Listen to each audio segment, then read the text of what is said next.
Alladzi arsala rasulahu bil huda wa dinil haq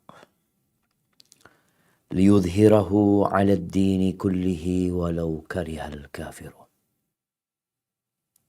Segala puji bagi Allah Jalla Jalaluh yang telah mengutus Rasulnya dengan petunjuk dan agama yang benar, agar Allah memenangkan agamanya di atas seluruh agama.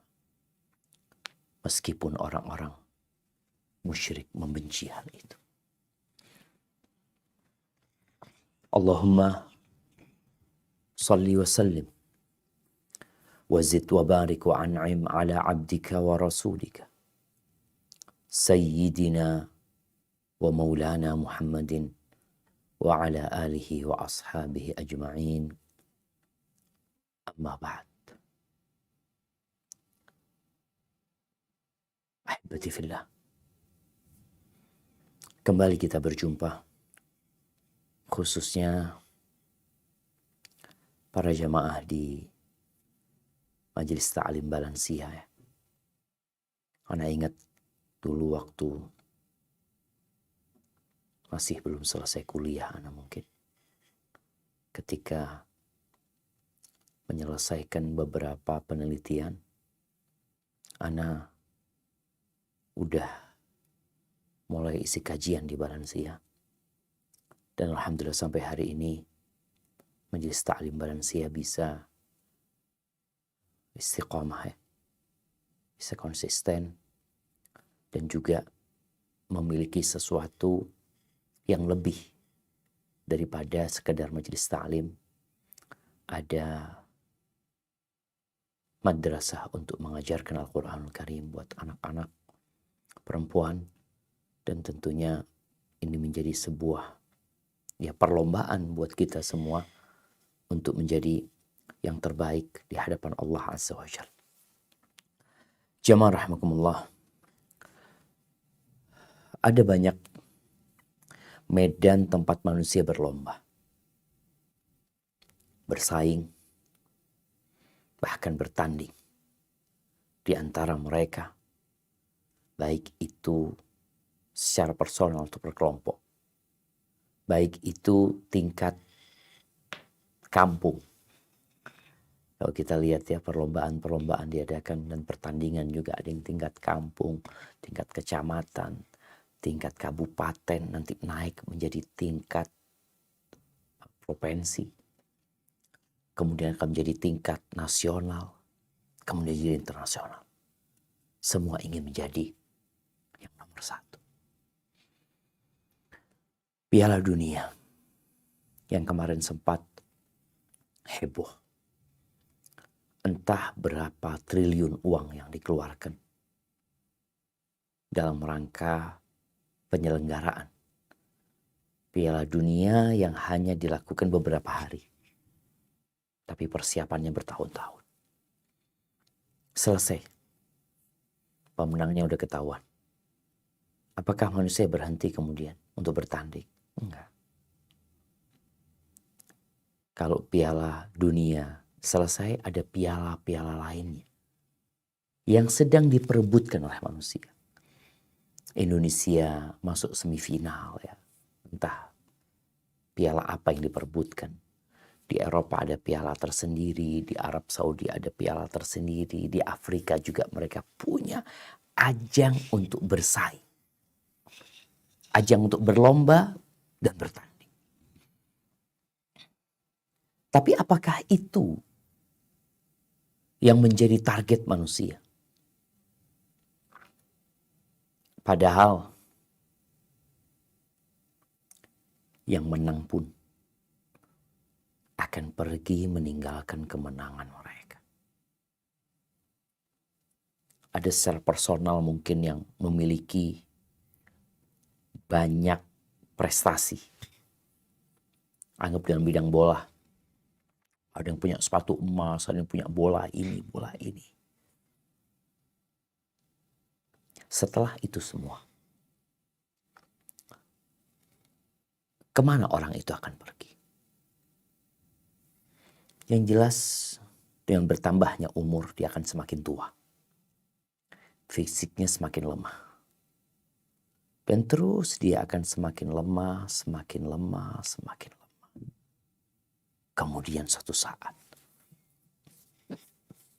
dia akan mati. Tapi kehidupan dunia ini menipu banyak manusia.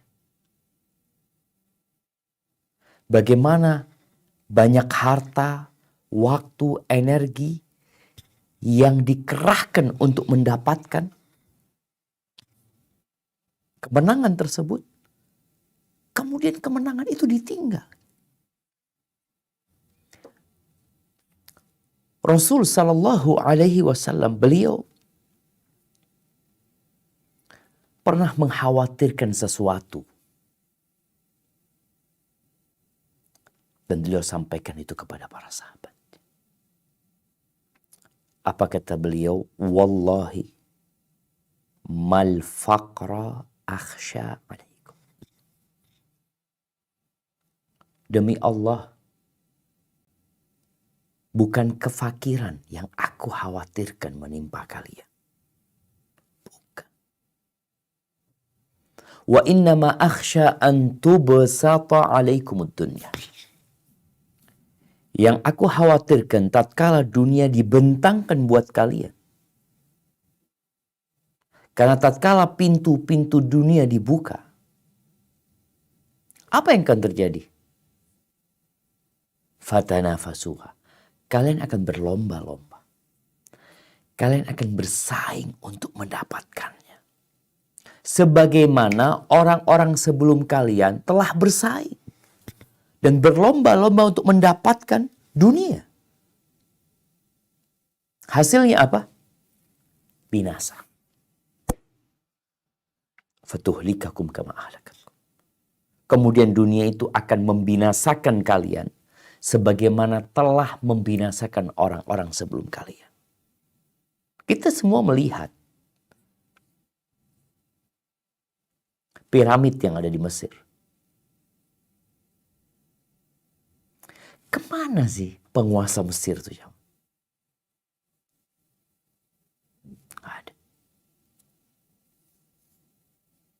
Kita melihat sisa-sisa bangunan yang dibangun dengan megah dan kokoh. Kemudian kita akan heran dan takjub dengan bangunan tersebut. Tapi kita lupa, kemana yang membangun bangunan tersebut? Nggak ada. Ketika anak ke Spanyol, ya tatkala itu tujuannya untuk melihat sejarah Islam. Yang Ana lihat di sana hanya bangunan. Ana tidak melihat sejarah Islam yang berkaitan dengan pendidikan, dengan kebudayaan, dengan peradaban. Nggak ada. Habis itu semua. Yang ada bangunan. Bangunan megah. Alhamdulillah. Ana lihat sebuah bangunan yang menunjukkan kehebatan manusia yang membangun bangunan tersebut pada masa itu. Tapi setelah dipikir-pikir lagi, ternyata bangunan ini yang membinasakan mereka. Sibuk dengan dunia, sehingga hilang peradaban Islam dari Spanyol. Jamaah rahimakumullah. Allah Azza wa Jalla berfirman di surat Al-Mutaffifin ayat 22 sampai 28. Apa kata Allah Azza wa Jalla? Nah, silahkan dibaca.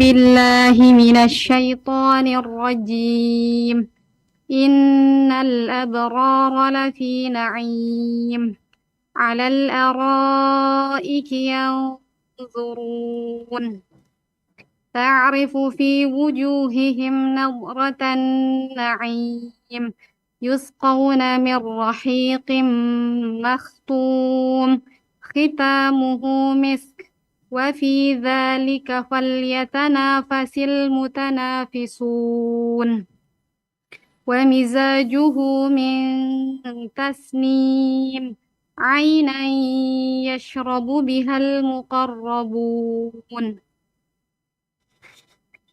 Sesungguhnya orang yang berbakti itu benar-benar berada dalam kenikmatan yang besar, yaitu surga. Mereka duduk di atas dipan-dipan sambil memandang. Kamu dapat mengetahui dari wajah mereka kesenangan mereka yang penuh kenikmatan. Mereka diberi minum dari khamar murni yang dilak tempatnya. Laknya adalah kasturi, dan untuk yang demikian itu hendaknya orang berlomba-lomba. Dan campuran khamar murni itu adalah tasnim,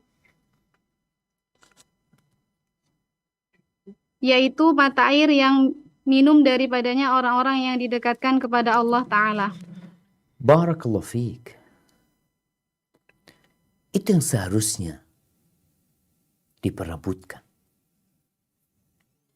Sebuah kekekalan, sebuah keabadian.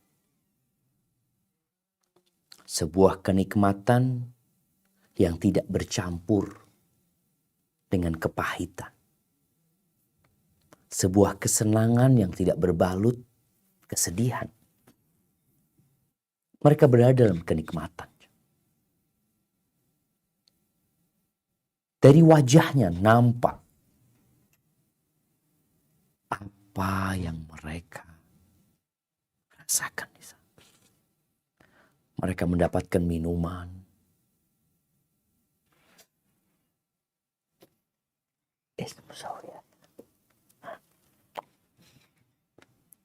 Mereka mendapatkan minuman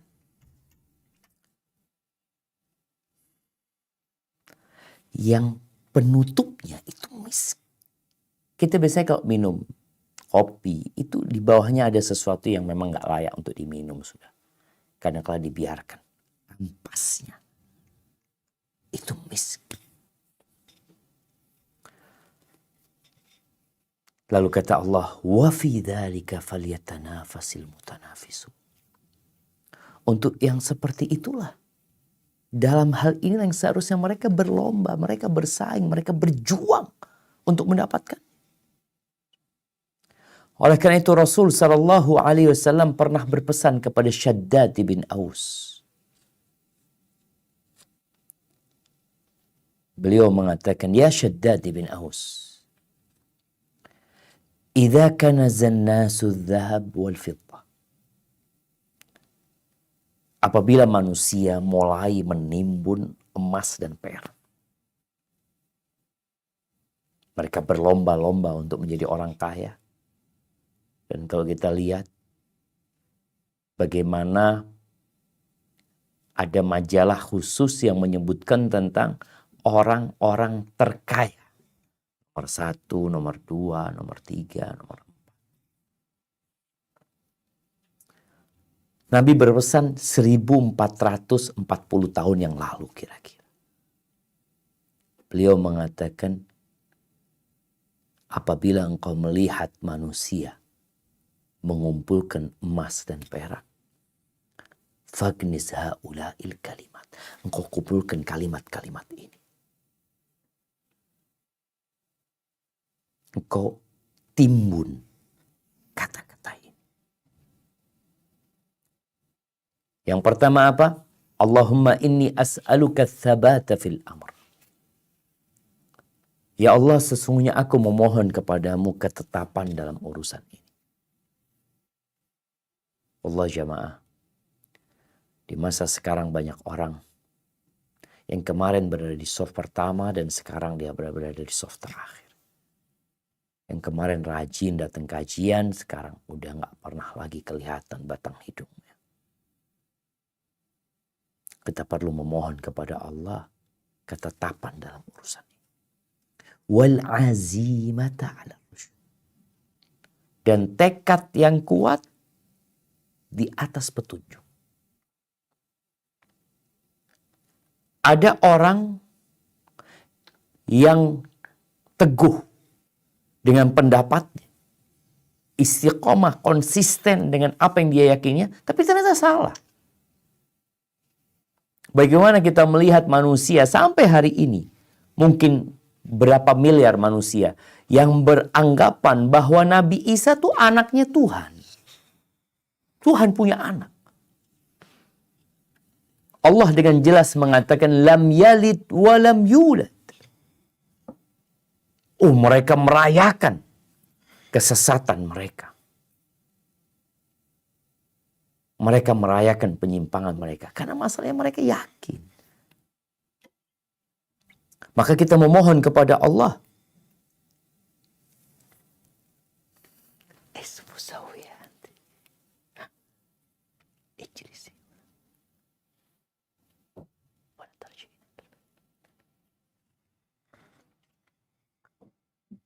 Nah, kita memohon keteguhan di atas urusan yang benar dan kita meminta semangat yang kuat, tekad yang kuat, tapi di atas petunjuk. Bukan di atas nafsu. Wa as'aluka syukra ni'matik. Dan aku memohon kepadamu agar aku mensyukuri nikmat yang kau berikan. Wa husna ibadatik.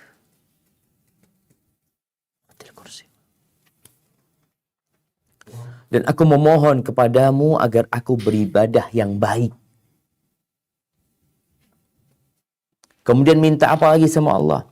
Wa as'aluka lisanan shadiqan. Aku memohon kepadamu lisan yang jujur. Wa qalban saliman. Dan hati yang selamat. Wa as'aluka min khairi ma ta'lam. Dan aku memohon semua kebaikan yang kau ketahui. Wa a'udzubika min syarri ma ta'lam. Dan aku berlindung kepadamu dari keburukan yang kau ketahui. Wa astaghfiruka lima ta'lam. Dan aku memohon kepadamu dari apa dosa-dosa yang kau ketahui. Innaka anta 'allamul ghuyub. Sesungguhnya engkau maha mengetahui dengan yang gaib. Hadis ini diriwayatkan oleh Imam Tabrani. Dan hadis ini sahih. Jamaah rahimakumullah. Allah menciptakan kita untuk satu tujuan. Di surat Az-Zariyat ayat 56 sampai 58 ya. Yang insya Allah kita semua sering mendengarnya. Apa kata Allah? Wa ma khalaqtul jinna wal insa illa liya'budun. Dan tidaklah aku ciptakan bangsa jin dan manusia kecuali untuk beribadah. Bapak kita, kakek nenek kita, buyut kita. Semuanya itu budak. Hamba. Dan diciptakan untuk menghambakan diri kepada Allah. Untuk beribadah kepada Allah Azza wa Jalla. Ma uridu minhum min rizq. Wa ma uridu an yut'imun. Kata Allah, aku tidak menginginkan dari mereka rizki. Dan aku juga tidak ingin mereka memberi makan aku. Ada ritual-ritual ibadah yang kita lakukan. Seperti menyembelih kurban. Pertanyaannya, adakah bagian dari hewan kurban itu yang harus ditaruh di sebuah tempat, kemudian dibiarkan di sana?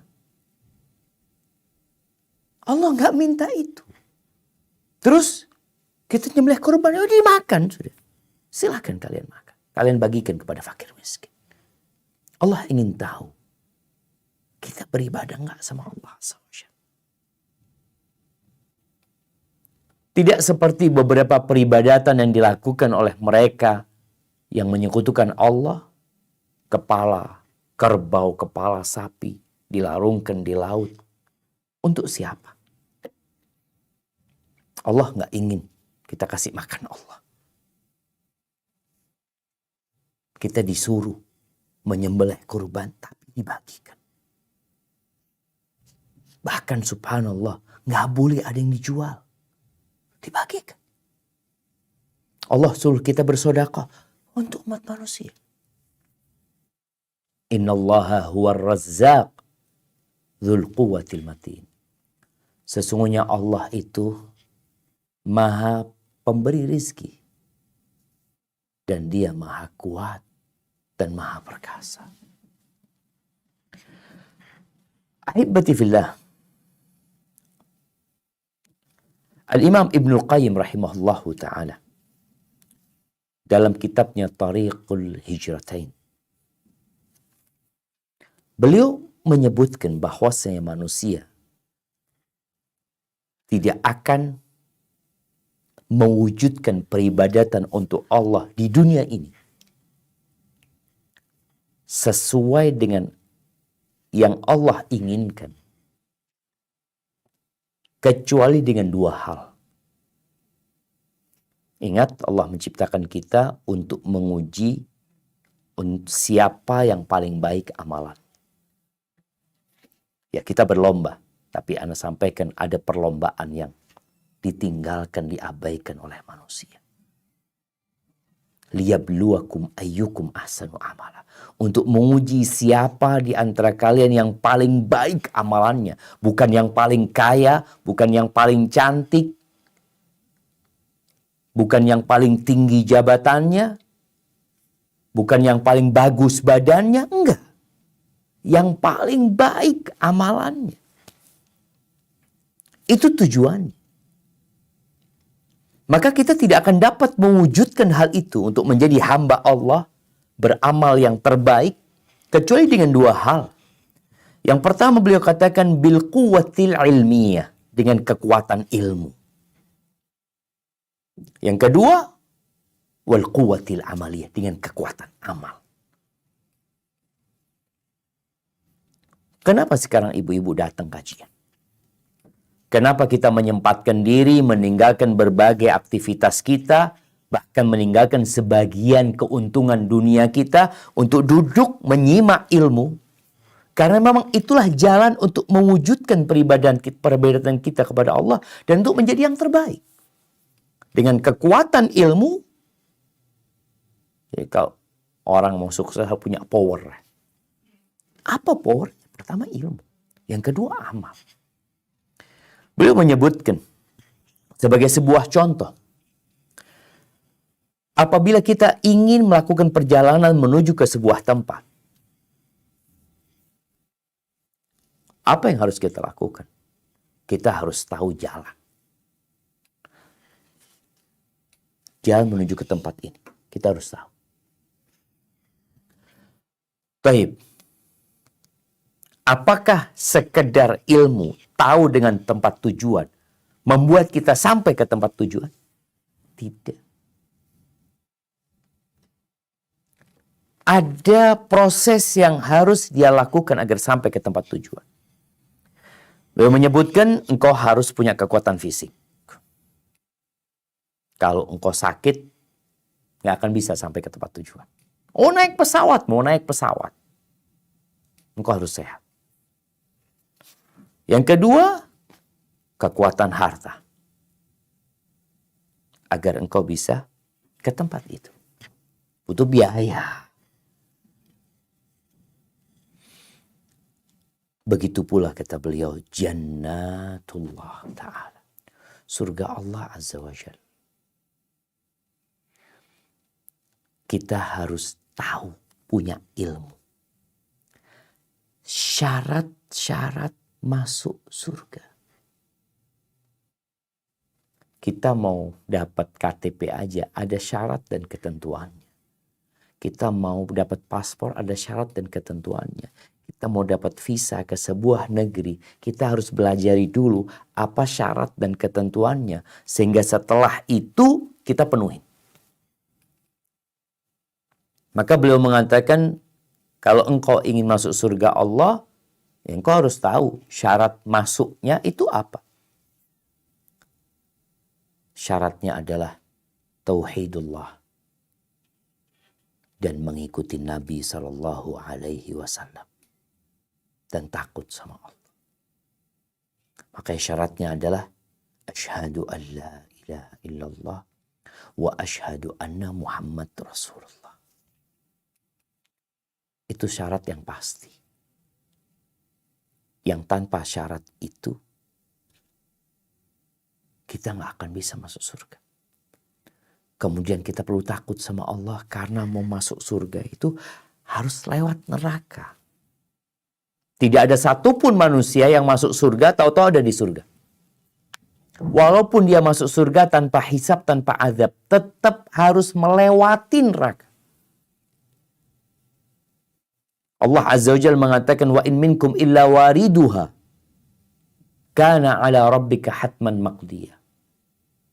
Thumma nunajjil ladzina taqaw wa nadharu zalimina fiha jithiya. Tidak ada satupun di antara kalian melainkan dia akan memasukinya, yakni melewati neraka tersebut. Itu sudah keputusan Allah yang harus terjadi. Kemudian Allah akan selamatkan orang-orang yang bertakwa. Maka di sini setelah kita bersyahadat asyhadu an la ilaha illallah wa asyhadu anna Muhammad Rasulullah, kita perlu tahu apa saja yang menyelamatkan kita dari api neraka. Kalau itu kunci masuk surga, itu punya kunci. Tapi karena kita harus melewati neraka, kita perlu tahu, perlu belajar, perlu ilmu tentang perkara apa saja yang harus kita lakukan agar kita tidak masuk ke neraka. Ya tentunya dengan melaksanakan perintah Allah Azza wa Jalla dan menjauhi larangannya. Semua ini dengan taufik dari Allah dan rahmatnya. Dan ini menunjukkan pentingnya ilmu agama. Penting. Kalau kita lihat ya, bagaimana Allah Azza wa Jalla tidak memerintahkan Nabi untuk meminta sesuatu tambahan kecuali tambahan ilmu. Coba kita baca firman Allah di surat Thaha ayat 114. Nah,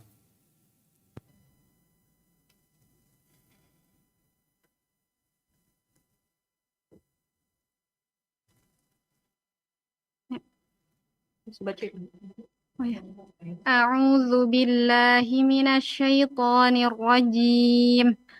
Fata'ala Allahul malikul haqq. ولا تعجل بالقرآن من قبل أن يقضى إليك وحيه وقل رب زدني علما. Maka Maha Tinggi Allah Raja yang sebenar-benarnya, dan janganlah engkau Muhammad tergesa-gesa membaca Al-Quran sebelum selesai diwahyukan kepadamu, dan katakanlah, ya Tuhanku, tambahkanlah ilmu kepadaku. Subhanallah, kita lihat. Allah secara khusus memerintahkan Nabi minta tambah. Wa qul rabbi zidni ilman. Setiap hari Nabi berdoa minta ilmu. Setiap pagi selesai sholat subuh beliau mengatakan Allahumma inni as'aluka ilman nafi'an wa rizqan thayyiban wa amalan mutaqabbala. Itu tiap hari. Beliau mengatakan, ya Allah, aku memohon kepadamu ilmu yang bermanfaat. Ilmu yang mengantarkan ke surga. Ilmu yang menjauhkan kita dari api neraka. Ilmunya para nabi itu bukan tentang urusan dunia. Yang Allah perintahkan untuk minta tambahan ilmu. Ketika Nabi SAW melihat para sahabat sedang mengawinkan kurma. Maka beliau mengatakan kepada mereka, kenapa kalian biarkan jadi nanti kurmanya. Akhirnya dibiarin para sahabat nggak dikawinin. Ternyata hasilnya jelek.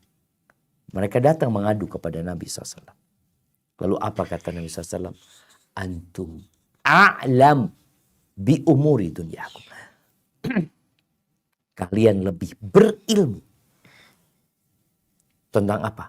Tentang urusan dunia kalian. Maka yang dibicarakan adalah tentang ilman nafi'an, tentang ilmu akhirat dan ilmu semua yang bermanfaat. Tapi yang terutama adalah ilmu agama. Baru minta rizqan thayyiban. Dunia nomor 2. Karena apa manfaatnya engkau dapat rizki yang banyak, tapi gara-gara engkau nggak punya ilmu, kau makan haram. Kau berikan kepada istri dan anakmu yang haram. Apa penyebabnya? Kau nggak mau belajar. Kenapa Umar bin Khattab radhiyallahu taala anhu mengatakan kepada para pedagang di pasar agar mereka belajar ilmu? Tafaqahu. Kalian belajar. Belajar agama. Kalau enggak, kalian akan terjebak dalam riba tanpa sadar. Loh, aku nggak ngerti, aku nggak paham. Ya belajar makanya. Berapa banyak orang yang tersesat ketika sudah menderita, dia mengatakan, ana nggak tahu dulu. Kenapa engkau nggak belajar? Bukankah Rasul sallallahu alaihi wasallam mengatakan talabul ilmi fariidhatun ala kulli muslim. Beliau mengatakan menuntut ilmu itu adalah kewajiban buat setiap orang Islam. Ini bukan anjuran atau suka-suka. Yang suka silahkan, yang nggak suka silahkan. Ini kewajiban.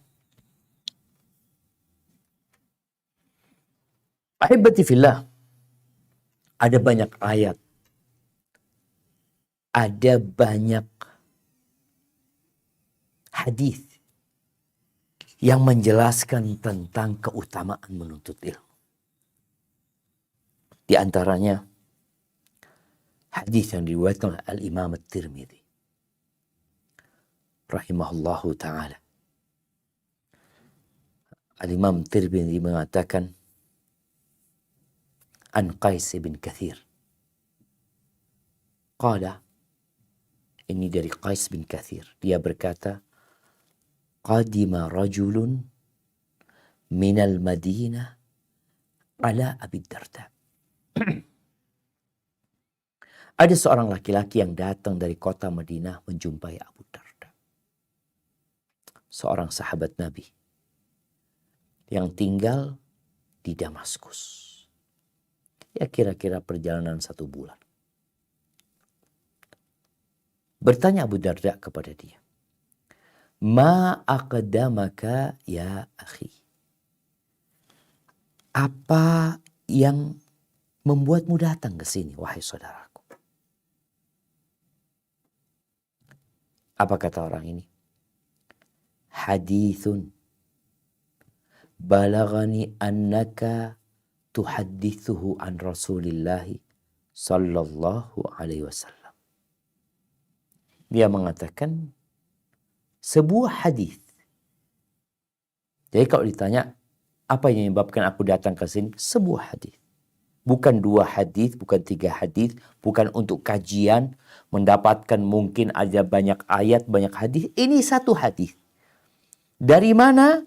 Dari kota Madinah ke Damaskus. Sekarang naik mobil mudah. Naik pesawat juga mudah. Dulu naik onta. Kemudian dia mengatakan,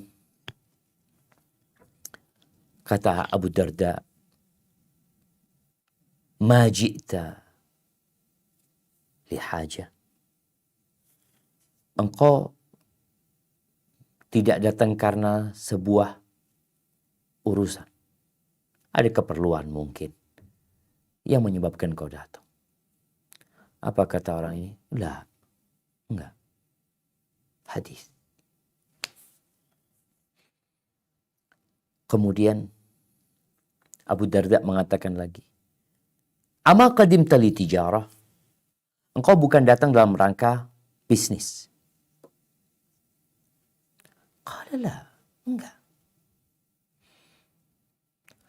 Ma ji'ta illa fi talabi hadzal hadis. Engkau tidak datang kecuali dalam rangka mendapatkan hadis ini.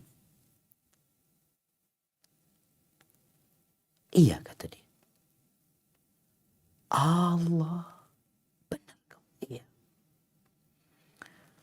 Lalu kata Abu Darda, fa inni sami'tu Rasulullah sallallahu alaihi wasallam yaqul. Sesungguhnya aku mendengar Rasulullah sallallahu alaihi wasallam bersabda, "Man salaka tariqan yabtaghi fihi ilman, salakallahu bihi tariqan ilal jannah." Barang siapa yang meniti jalan dalam rangka menuntut ilmu, maka Allah akan membuat dia meniti jalan menuju surga Allah Azza wa Jalla. Allah yang bikin dia berjalan menuju ke surga Allah. Wa innal malaikata la tada'u ajnihataha ridhaan li talibil ilm. Sesungguhnya malaikat itu meletakkan sayapnya. Artinya malaikat itu berterbangan. Ketika melihat orang-orang menuntut ilmu, dia turun, dia letakkan sayap. Hadir, mengelilingi majelis ilmu tersebut. Ridhaan li talibil ilm. Sebagai bentuk keridhaan mereka, kesenangan mereka kepada siapa? Kepada para penuntut ilmu. Wa innal alim la yastaghfiru lahu man fis samawati wa man fil ard. Sesungguhnya orang yang berilmu itu akan dimintakan ampun oleh semua yang di langit dan di bumi. Bayangkan malaikat-malaikat Allah dengan jumlah yang tak terhingga. Orang-orang yang di bumi, makhluk-makhluk Allah yang lainnya, binatang-binatang yang ada, mereka memohonkan ampun. Buat siapa? Buat orang yang berilmu. Hatta al-hitan fil ma. Sampai ikan di air pun memohonkan ampun buat orang yang berilmu. Ikan.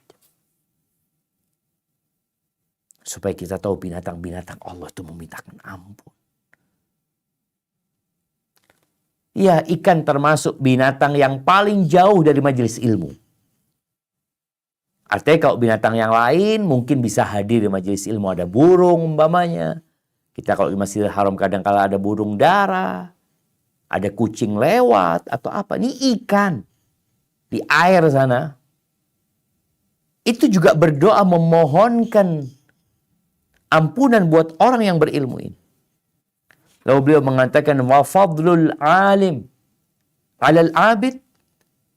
Dan keutamaan orang yang berilmu dibanding orang yang ahli ibadah. Gimana? Nabi SAW mengatakan, kafadlil qamar ala sa'iril kawakib. Seperti keutamaan rembulan dibandingkan dengan bintang-bintang.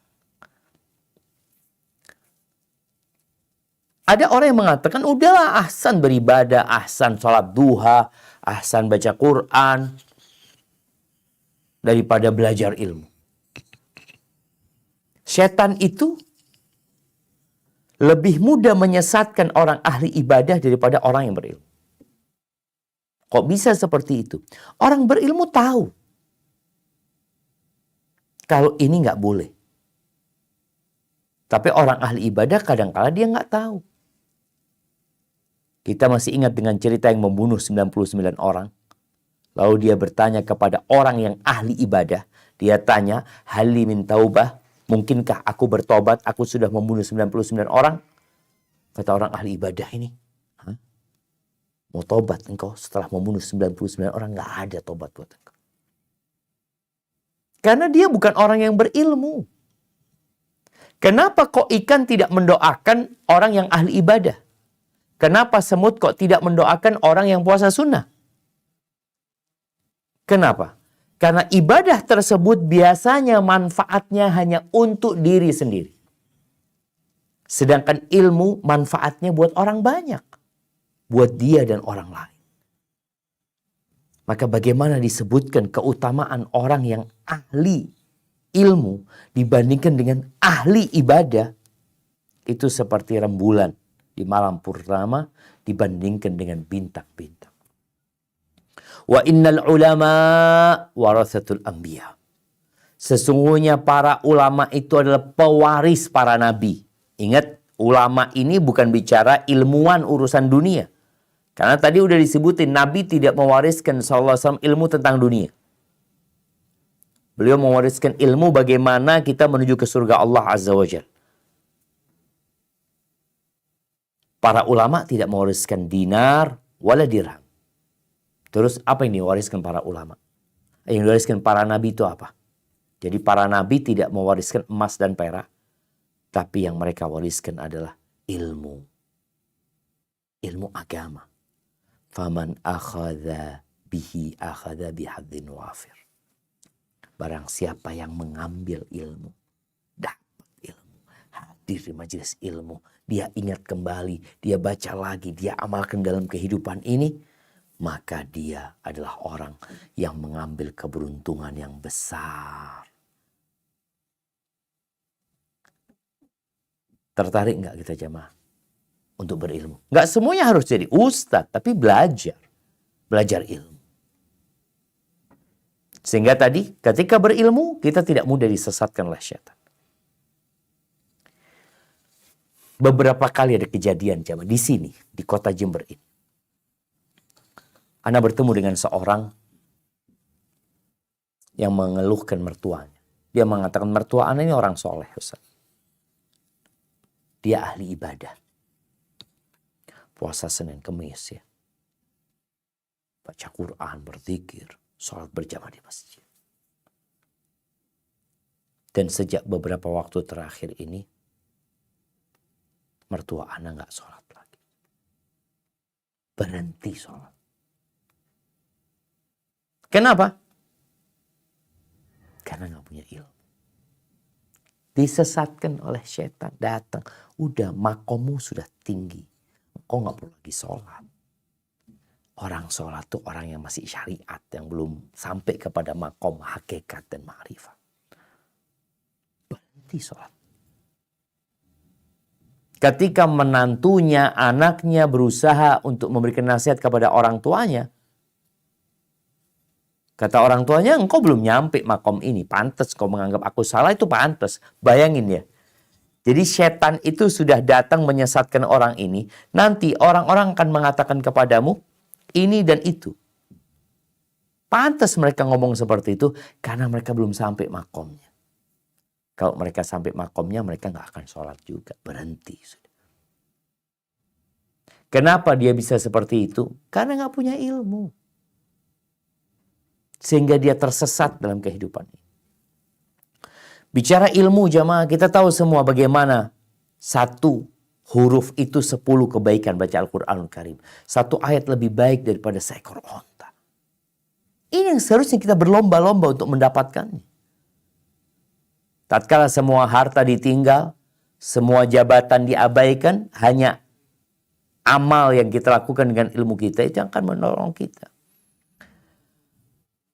Al-Imam Bukhari dan Muslim meriwayatkan hadis dari Abdullah ibn Mas'ud radhiyallahu anhu. Dia meriwayatkan dari Nabi SAW. Nabi berkata, la hasada illa fitnatain. Nggak boleh hasud, nggak boleh iri kecuali dalam 2 perkara. Artinya kita tahu hasud ini sifat yang buruk. Biasanya hasud itu bermuasal dari persaingan. Makanya jarang sih tukang beca atau tukang ojek hasud sama dokter. Karena boleh jadi dia suka sama tuh dokter karena banyak pasiennya. Sehingga dia dapat orderan. Dia nggak akan hasud sama penjual makanan. Biasanya yang akan terjadi yang satu level. Maka Nabi SAW menyebutkan nggak boleh hasad itu kecuali dalam 2 perkara. Yang pertama, rajulun atahu Allahu malan fasallatahu ala halakatihi fil haqq. Yang pertama adalah orang yang Allah kasih karunia harta. Kemudian dia mempergunakan harta tersebut, menafkahkannya untuk kebenaran. Hal-hal yang baik dalam kehidupan ini. Kita boleh hasad sama nih orang. Ya Allah, banyak banget hartanya dia. Kepingin kalau punya harta seperti dia, aku sedekahkan.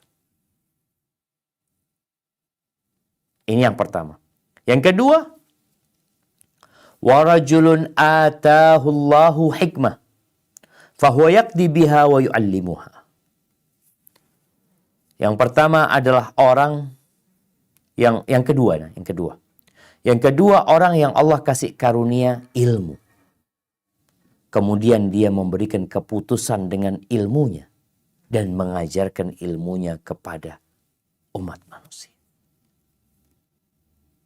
Boleh nih kita hasad sama dua orang ini. Dalam artian kita ingin seperti dia agar bisa berbuat seperti dia.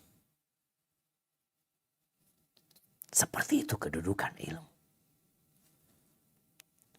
Maka jamaah rahimakumullah, untuk mendapatkan ilmu itu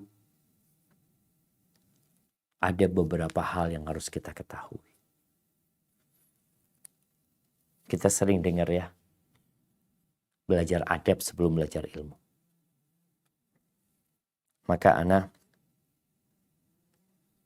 mengajak semua jamaah untuk mengkaji. Silahkan dikaji, dibaca, dikaji sama ustadz.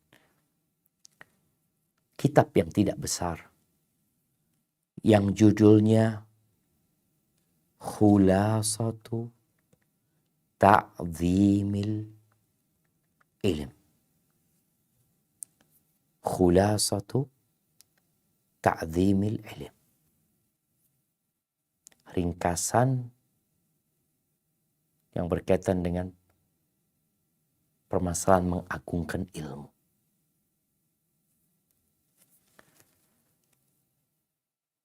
Karena kita nggak akan bisa mendapatkan ilmu kecuali kita mengagungkan. Sesuai dengan kadar pengagungan kita terhadap ilmu agama ini. Seperti itu pula insya Allah kita akan mendapatkan manfaat dari ilmu. Akan semangat untuk belajar ilmu. Beliau menyebutkan dalam kitabnya ini ada 20 fasal kira-kira jamaah. Iya.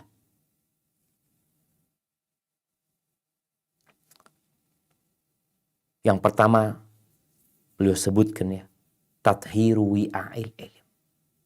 Membersihkan wadahnya ilmu. Dibersihkan dari dosa, dibersihkan dari hasad, iri, dengki, bersihkan. Karena sebagus apapun kualitas air itu, tapi kalau diletakkan di tempat yang kotor, akhirnya jadi kotor.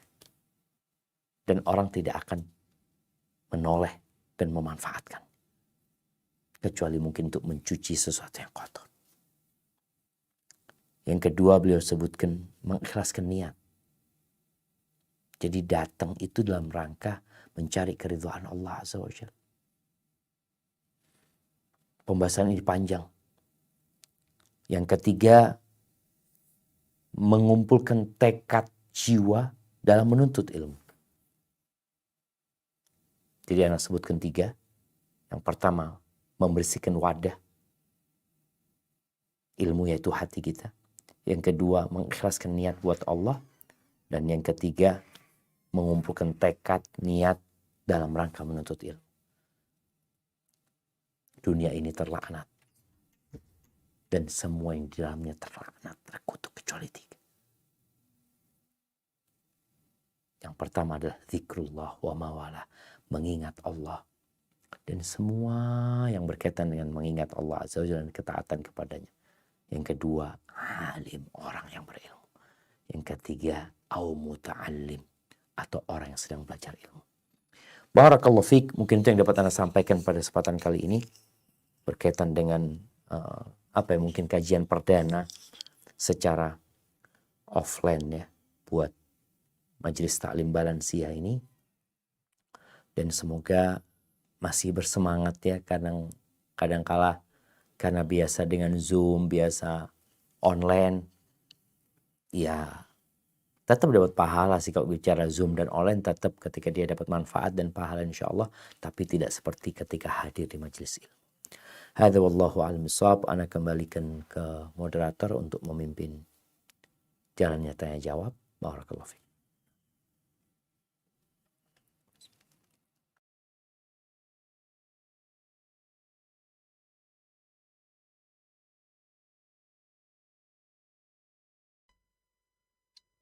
Ya, Assalamualaikum Ustaz.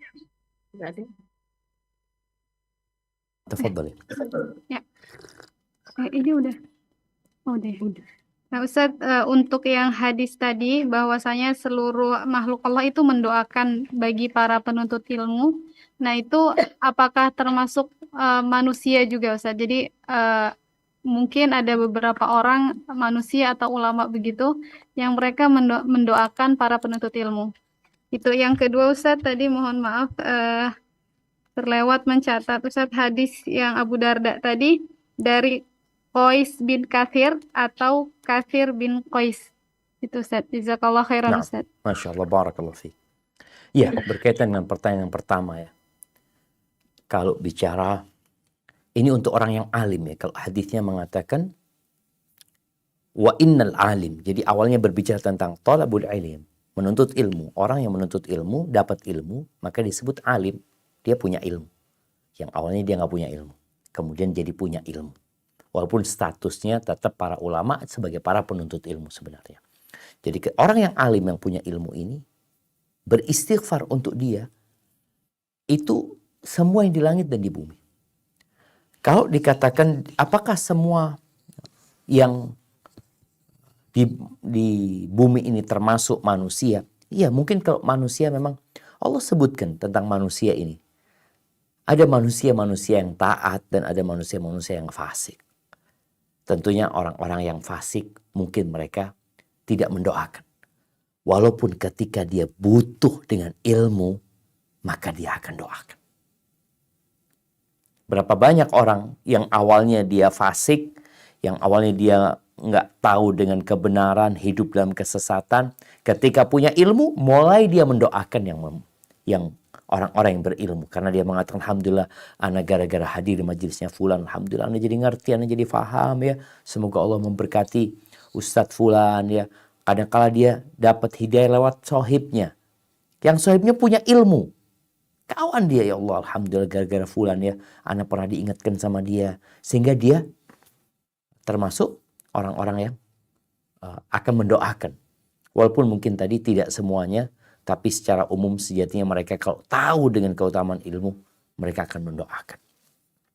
Adapun hadis Abu Darda yang diriwayatkan Imam Tirmidzi disebutkan adalah dari Qais ibn Kathir.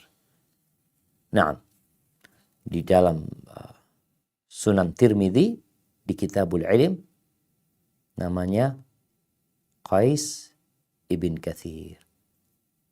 Nah, barakallahu fiik. Pertanyaan berikutnya Ustadz, dari penanya yang hadir di sini Ustadz. Assalamualaikum warahmatullahi wabarakatuh. Waalaikumsalam warahmatullahi wabarakatuh. Ustadz, mohon nasihatnya supaya tidak merasa futur atau malas beribadah Ustadz dan selalu merasa rendah diri Ustadz. Demikian Ustadz. Jazakumullah khairan Ustadz. Barakallahu fiik. Masya Allah, barakallahu fiik. Taib, ini berkaitan dengan pertanyaan sebelumnya. Qais ibn Kathir atau Kathir ibn Qais. Jadi di beberapa buku disebut Qais ibn Kathir. Dan ada yang menyebutkan Kathir ibn Qais. Coba nanti anak akan pastikan ya. Baik. Kembali kepada pertanyaan yang barusan ditanyakan. Apa sarana agar kita tidak futur ya? Ya, kalau bicara tidak futur, manusia akan mengalami futur. Itu menjadi sebuah fitrah manusia. Yang tidak futur itu malaikat. Allah katakan, la yafturun. Mereka tidak futur. Sedangkan kita sebagai manusia, kita punya kesibukan, kegiatan, yang terkadang mengambil banyak waktu dan energi kita. Adapun malaikat, ya mereka hanya beribadah kepada Allah saja, bertasbih, memuji Allah, mengagungkannya. Maka apa yang harus kita lakukan? Sarana pertama yang perlu dilakukan adalah berdoa mohon sama Allah Azza wa Jalla. Makanya kenapa kalau kita melihat ya, Rasul Sallallahu Alaihi Wasallam itu terus berdoa di banyak waktu, di banyak kesempatan.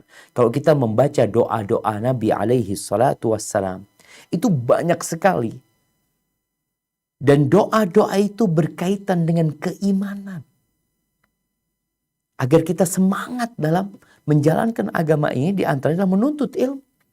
Bagaimana Allah nyuruh Nabi alaihi salatu wassalam dengan perintah yang tadi kita baca di surat Thaha, wa qul rabbi zidni ilman. Katakan, Rabbi zidni ilman. Wahai Rabbku, tambahkan buat aku ilmu.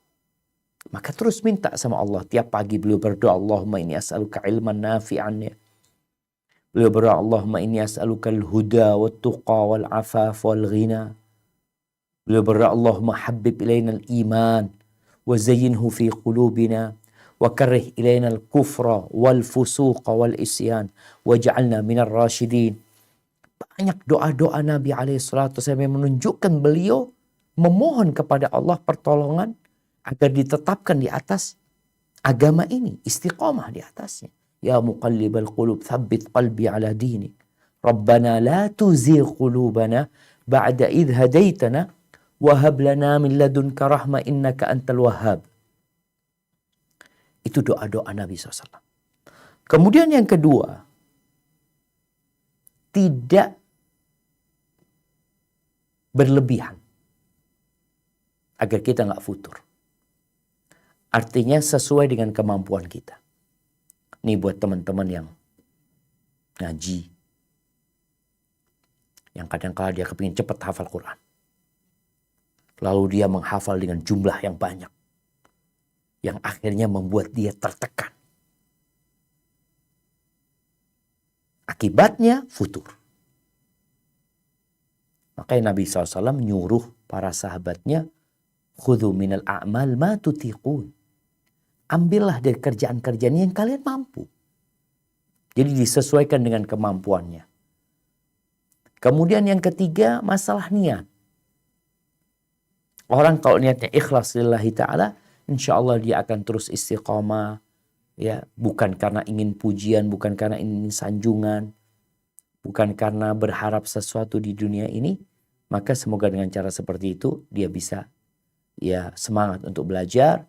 Lalu yang keempat, membaca kisah para salafus soleh ya, bagaimana para salafus soleh itu berjuang menuntut ilmu, seperti tadi cerita Abu Darda ya, yang datang dari Medina. Belum lagi ceritanya Abdullah bin Abbas. Kalau kita baca ceritanya Al-Imam Syafi'i, bagaimana beliau menuntut ilmu. Ceritanya Al-Imam Ahmad bin Hanbal, Imam Bukhari. Membaca itu biasanya kita akan termotivasi untuk semangat lagi belajar dan menuntut ilmu. Barakallahu fiik. Nah. Jazakumullah khairan Ustadz. Pertanyaan berikutnya Ustadz dari yang hadir juga Ustadz. Assalamualaikum warahmatullahi wabarakatuh. Waalaikumsalam warahmatullahi wabarakatuh. Naam, tafadhal. Ya, barakallahu fiik Ustadz. Semoga Ustadz dan keluarga serta tim selalu dalam lindungan Allah Subhanahu wa taala. Amin. Afwan izin bertanya Ustadz, apabila hanya punya anggaran terbatas di bulan Zulhijjah Ustadz, dengan diniatkan untuk berkurban, tapi orang tua suami minta dikunjungi, apakah dana itu tetap untuk kurban atau dipakai pulang kampung dan pulang kampung terakhir 6 bulan sebelum Zulhijjah Ustadz? Terus kampungnya jauh di Sulawesi sehingga biayanya cukup banyak. Mohon nasihatnya Ustadz. Jazakumullah khairan Ustadz. Masya Allah, barakallahu fiik. Nah, ahibati fillah, kalau bicara fikih prioritas ya, mana yang lebih diutamakan? Berkorban untuk Allah Azza wa Jal, adalah sesuai dengan kemampuan kita. Berbakti kepada orang tua menjadi sebuah kewajiban. Berkorban, ya bagi yang mampu, itu wajib juga. Menurut pendapat yang lebih benar. Sekarang ketika uang itu digunakan untuk berbakti sama orang tua pulang kampung. Sehingga engkau gak punya uang, maka engkau jatuh gak wajib untuk berkorban. Dan ketahuilah, di antara pintu yang membuka, di antara kunci yang membuka pintu-pintu rizki adalah berbakti sama orang tua. Maka ana rasa engkau silahkan pulang dalam rangka berbakti sama orang tua. Dan Allah tahu engkau ingin kurban. Tapi karena orang tua minta dikunjungin, dan sebagai bentuk kebaktian anak kepada orang tuanya, dia berangkat mengunjungi orang tuanya. Bagaimana kisah beberapa sahabat yang datang ya ke kota Madinah. Dari kota yang jauh, sebagian dikatakan dari Yaman. Dia datang dalam rangka untuk membaiat Nabi SAW untuk hijrah dan jihad fisabilillah. Tapi ketika ditanya, apakah orang tua mengizinkanmu? Kata dia enggak. Kata dia, udah, kau pulang. Disuruh pulang, bayangin. Jadi anda rasa amalan yang paling dicintai Allah setelah tauhid ya, setelah sholat adalah birrul walidain. Maka ketika Abdullah bin Mas'ud radhiyallahu taala anhu bertanya kepada Nabi SAW, ayyul amali afdal, amalan apa yang paling afdal? Beliau mengatakan, as-salatu ala waqtiha, salat tepat waktu. Yang kedua, birrul walidain, berbakti kepada orang. Yang ketiga, al-jihadu fi sabilillah, jihad di jalan Allah. Bayangin ya kalau kita tahu fadilahnya jihad. Orang yang berjihad di jalan Allah ini, kalau dia tewas di medan perang, meninggal dunia syahid, dia akan memberikan syafaat kepada puluhan dari keluarganya, dinikahkan dengan bidadari surga, diselamatkan dari adab kubur. Tapi ternyata berbakti sama orang tua itu lebih utama gitu. Itu kalau bicara tadi jihad yang sunnah ya, yang apalagi ini bicara kurban tadi, sedangkan orang tua minta engkau untuk pulang, anda rasa bismillah, engkau pulang. Dan semoga ketika sampai kampung, Allah berikan kelebihan harta sehingga engkau bisa berkorban. Hada wallahu a'lam. Nah.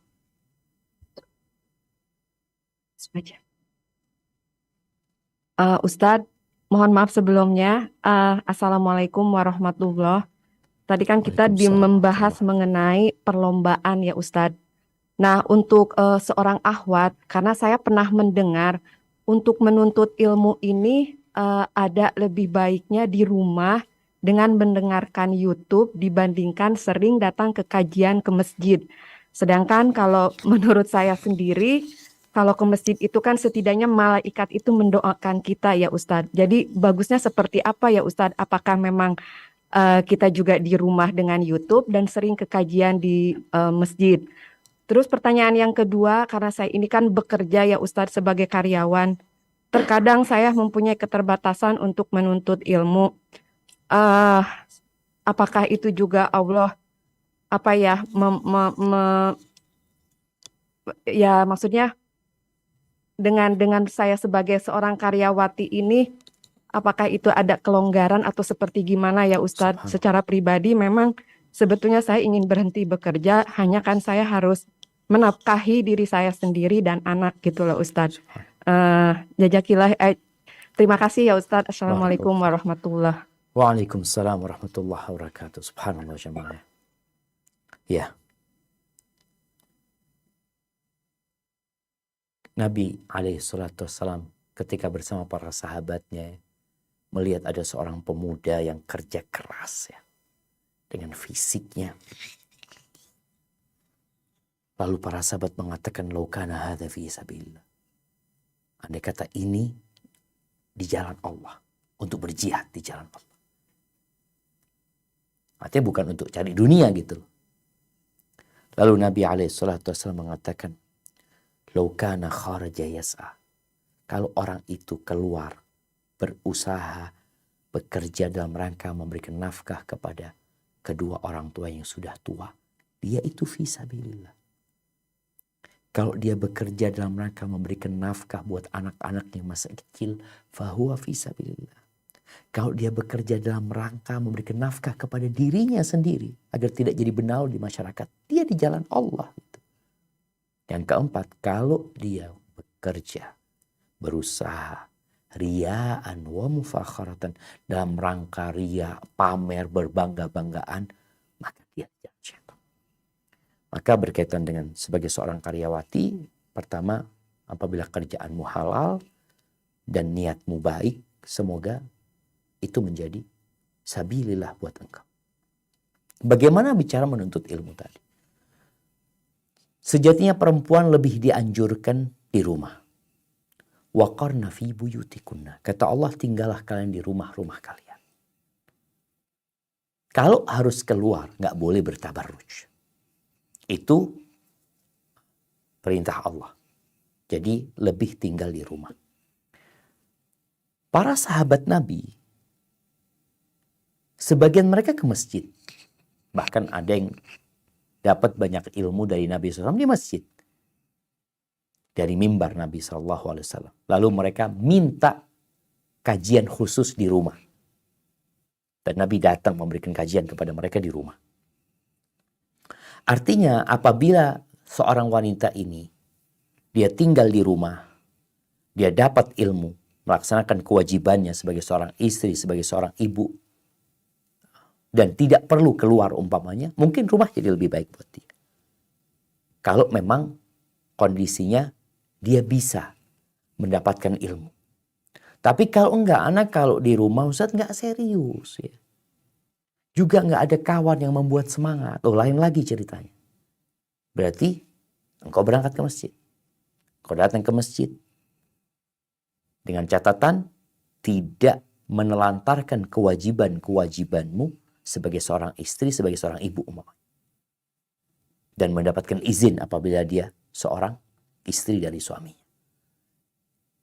Jadi intinya apabila seorang perempuan tadi bisa di rumah, kayak sholatnya perempuan di rumah itu lebih baik.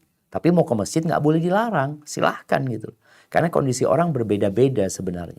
Dan ada orang yang Masya Allah di rumah dia bisa istiqomah, dia konsisten ketika dengarkan kajian umpamanya. Yang live dia duduk ya dengan abayanya, dia mencatat. Dia bisa melakukan itu. Masya Allah, sebuah kemuliaan. Dan dia akan terjaga juga, nggak perlu keluar juga. Allah tahu bahwasanya dia memang sedang niat untuk belajar.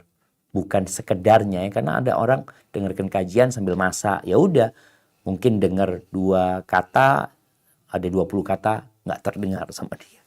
Hadza wallahu a'lam bissawab. Nah, Ustadz, jazakumullah khairan Ustadz. Ini pertanyaan titipan lagi dari yang hadir Ustadz. Assalamualaikum warahmatullahi wabarakatuh. Waalaikumsalam warahmatullahi wabarakatuh. Saya punya teman, kemarin pas malam tahun baru mengajak saya ke kajian, bilangnya khotaman dan zikir, mulai jam 8 malam sampai subuh. Tapi saya nggak ikut karena ada urusan di rumah. Apakah boleh Ustadz saya ikut pengajian tersebut Ustadz?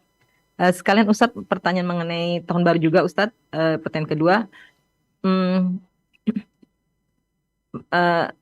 mengenai tahun baru kita tidak ikut merayakan tahun baru, tapi apakah berdosa Ustadz jika kita merasa senang ketika melihat kembang api Ustadz?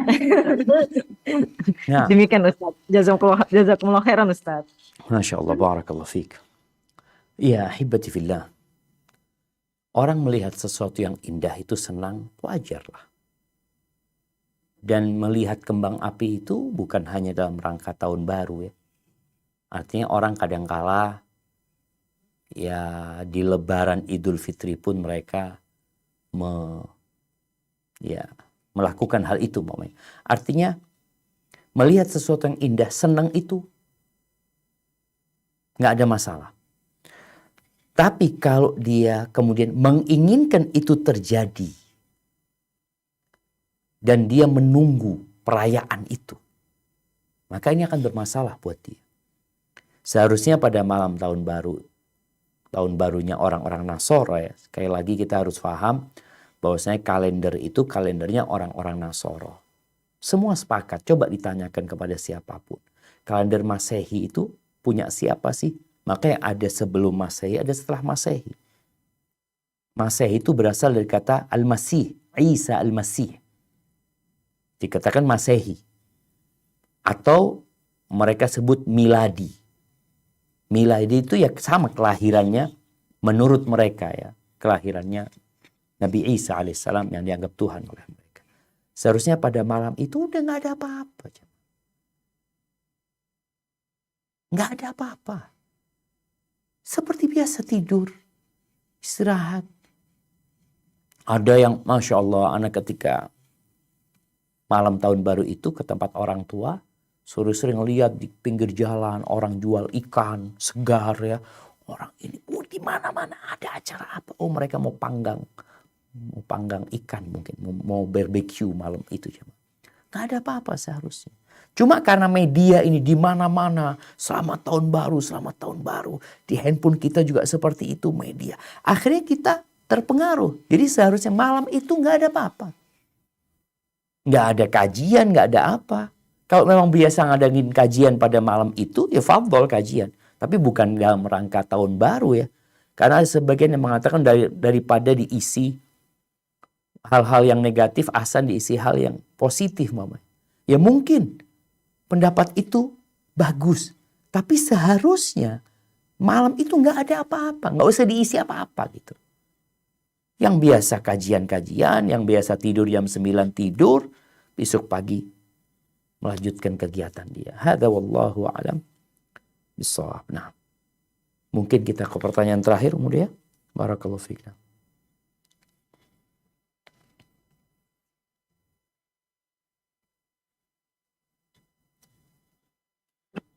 Ada Ustaz, bentar.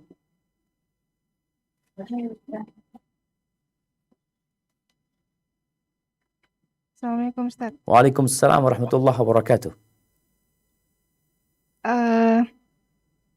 Apakah termasuk pengkhianatan Ustaz apabila seseorang bekerja di suatu tempat atau tempat misalnya seperti tempat ruqyah atau di spa gitu ya Ustaz ya. Biasa kan itu mereka dilatih dulu untuk menjadi orang-orang yang bekerja di situ ya Ustaz. Tapi suatu saat setelah mereka ahli, mereka keluar begitu aja untuk melakukan untuk diri mereka sendiri. Itu Ustaz. Jazakallah khair. Barakallahu fiik. Nah, jamaah rahimakumullah. Ada orang yang bekerja untuk mencari pengalaman. Dia bekerja, dapat ilmu di toko roti. Dia belajar ilmu tersebut. Dia diajarin. Ada kontraknya selama sekian tahun. Umpamanya atau bebas dia kapan mau keluar, dia keluar. Maka selama tidak ada keterikatan dia dengan tempat tersebut. Setelah dia mendapatkan ilmu di sana. Kemudian dia mau usaha. Kalau dikatakan pengkhianatan, enggak. Disinilah orang itu yang ngajarin, ya Allah jamaah. Ketika orang beriman, dia ngajarin orang ini. Ini jadi ilmu yang bermanfaat. Mudah-mudahan ngalir pahala buat dia. Ketika dia ngajarkan orang-orang sehingga bisa usaha sendiri. Tapi yang bermasalah adalah ketika dia menggunakan merek sama dengan merek yang dia gunakan. Ketika dia enggak, dia atas nama pribadi, dia membrand dia mungkin buat brand sendiri, dia punya ilmunya. Ini bukan hanya urusan sepai, semua ilmu yang kita pelajari. Seorang kerja di bengkel, seorang kerja di toko roti, dimanapun ketika dia mendapatkan ilmu pengalaman di sana, dan dia laksanakan tugasnya dengan baik di sana, kemudian dia resign, dengan ilmunya dia membuka, Anda rasa nggak ada masalah, sebagaimana pemilik pertama juga nggak bisa nuntut dia. Kecuali ada pelanggaran yang dia lakukan di sana. Itu mungkin yang perlu diperhatikan. Wallahu a'lam bishawab ya. Baik. Berkaitan dengan Qais bin Kathir bin Qais ya. Subhanallah jemaah. Ini dapat jawabannya. Disebutkan dalam Mukhtasar Tarikh Dimashq. Kathir bin Qais. Wa yuqal Qais bin Kathir. Jadi dua-duanya benar. Kathir bin Qais juga kadang-kala disebut Qais bin Kathir. Jadi kalau di beberapa kitab kita dapatin Qais bin Kathir, di kitab lain mungkin disebut Kathir bin Qais, sebenarnya mereka satu orang. Hanya di sebagian buku lebih mendahulukan Kathirnya. Baik, itu yang dapat Anda sampaikan. Kurang lebihnya mohon maaf. Yang benar dari Allah Azza wa Jalla, yang salah dari diri Anda pribadi. Allah dan Rasul yang terbebaskan dari kesalahan itu. Dan semoga ini menjadi permulaan yang baik ya. Di mana teman-teman mulai ngaji lagi. Mulai ya kalau bisa bukan hanya belajar tapi mengajarkan ilmu yang diketahui. Disampaikan kepada kawan-kawannya. Dan kita tahu the power of emak-emak ini ya. Masya Allah, dia adalah madrasah. Dia madrasah, dia dapat mempengaruhi anak-anaknya sebagaimana mempengaruhi suaminya. Dan Masya Allah bagaimana istrinya Fir'aun bisa membuat Fir'aun ya mau merawat Nabi Musa alaihissalam. Mudah-mudahan ibu-ibu juga bisa melakukan itu kepada suaminya agar suaminya mau ngaji, mau belajar. Dan anak-anak juga menjadi anak-anak yang soleh-soleha. Sampai berjumpa kembali. Semoga senantiasa dalam lindungan ilahi. Subhanakallahumma wa bihamdika asyhadu an la ilaha illa anta astaghfiruka wa atubu ilaik. Wassalamualaikum warahmatullahi wabarakatuh.